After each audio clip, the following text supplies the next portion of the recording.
Today I want to speak about the city number one worldwide according to Monocle magazine, ranking very highly in the lifestyle index, and that is Helsinki.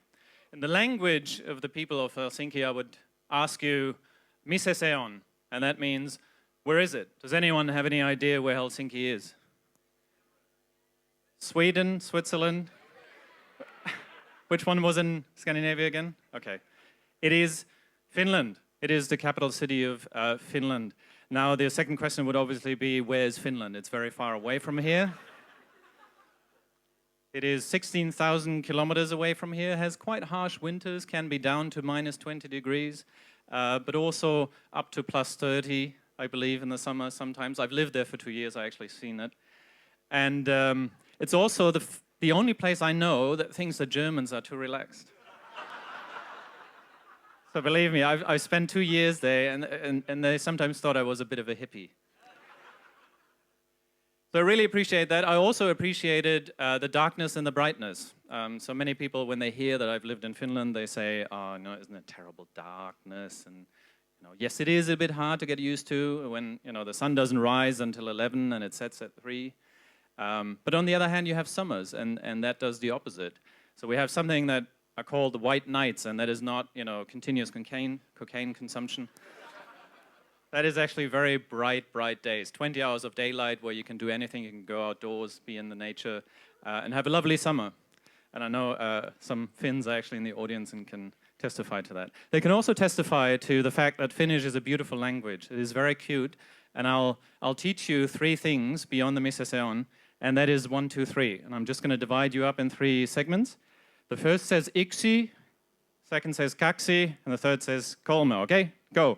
Yksi, kaksi, kolme. Now, wouldn't you look forward to saying that in a Finnish supermarket in Helsinki? Enormously cute way of counting.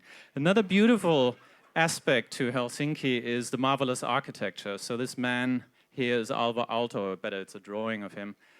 Him and his contemporaries have created enormously beautiful architecture around the city, and I think it points to a wider fact, and I'm really serious about this one, is that art and design play a much bigger role in Finnish society, and they believe that it actually carries a vital role in making life better and more enjoyable.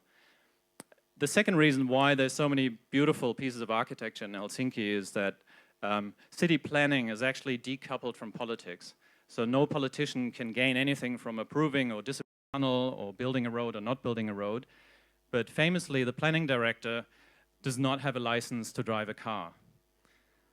And he believes more in slowing down the car traffic to make public transportation faster.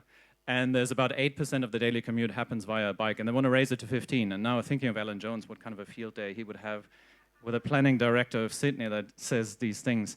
The only thing you don't want to do in Helsinki is probably speeding. This person here, Anssi Vanjoki, is an employee of Nokia, and he was he's still very wealthy.